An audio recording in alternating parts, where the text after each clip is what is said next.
Berita kali ini berkenaan dengan soal WC umum.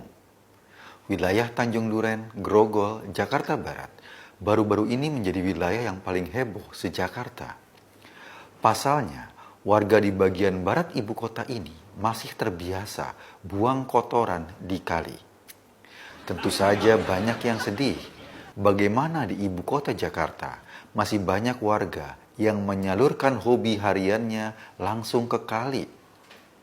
Bukannya ke kamar mandi, apalagi nama kalinya cukup keren, yaitu Kali Sekretaris.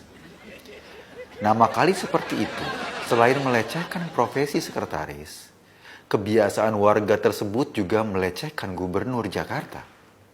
Pasalnya pemirsa, untuk memperbaiki atap rumah dinas gubernur, Pemda DKI menganggarkan uang sampai dengan 2 miliar. Sementara Pemda DKI pada tahun ini tidak punya dana untuk membangun WC umum bagi masyarakat di Jakarta Barat. Ada saran jitu dari pejabat Pemda bahwa warga yang tidak punya WC silakan menumpang di rumah warga lainnya. Namun, melihat banyak dana disalurkan untuk membuat atau untuk merenovasi atap rumah gubernur, mungkin bisa juga jika warga menumpang di rumah gubernur. Pejabat itu mencontohkan dari sebuah pepatah, jika ada WC di ladang, bolehlah kita menumpang mandi. Kalau ada waktu yang panjang, sekalian numpang di sana. Menjawab persoalan warga Jakarta yang sembarangan, rancangan APBD DKI tahun 2020 sepertinya mulai menganggarkan dana untuk membangun septic tank bersama atau WC umum. Menurut informasi, sekitar 166 miliar dianggarkan untuk membangun 30 proyek WC umum ini, atau kira-kira jumlahnya 5,5 miliar per WC. Sekali lagi pemirsa, 5,5 miliar per WC. Luar biasa besarnya. Mendengar besaran anggaran ini membuat warga Jakarta senang. Mereka membayangkan nanti akan ada WC umum yang cukup mewah. Sebab anggaran pembangunannya 5,5 miliar per WC. WC umum itu diperkirakan akan dilengkapi dengan home theater dengan speaker kualitas Dolby Stereo. Juga akan dilengkapi dengan AC dan fasilitas jacuzzi.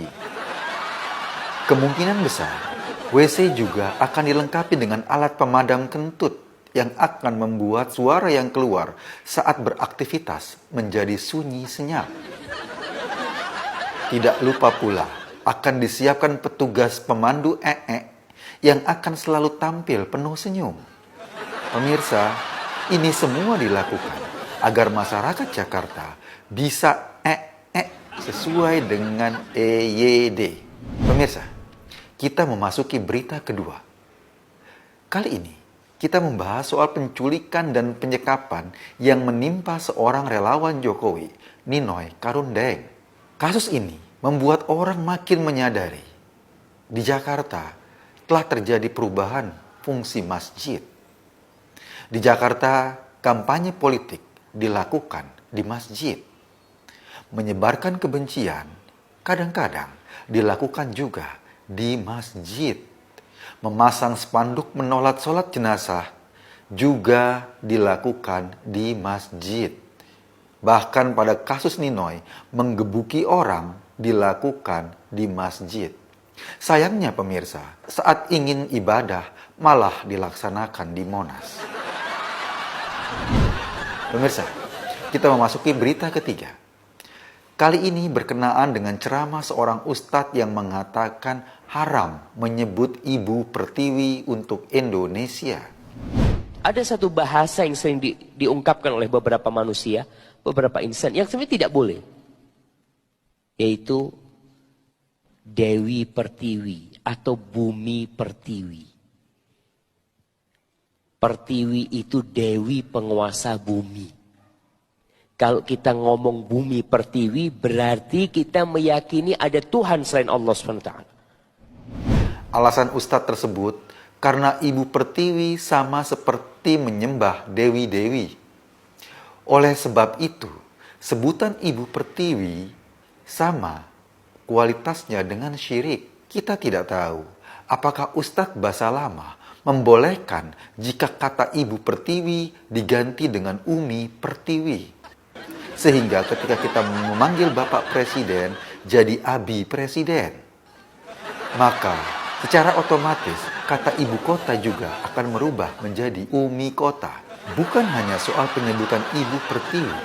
Ustadz Syafiq Basalamah juga menyarankan orang yang punya nama-nama seperti Sri, Wisnu, Rama, Widi, Sita harus ganti nama jika tidak mau dikatakan haram.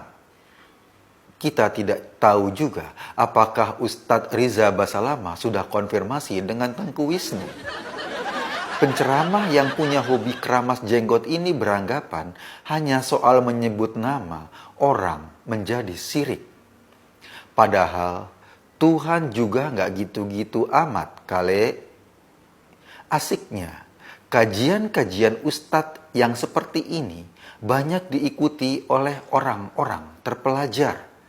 Orang-orang bertitel tinggi, seperti tunduk pada kajian lucu-lucuan ala Basalamah. Maka pemirsa, tidak salah sebuah kesimpulan dalam film Joker. Orang bodoh disebabkan karena ada orang cerdas yang salah pengajian. Demikian berita kali ini. Sampai jumpa.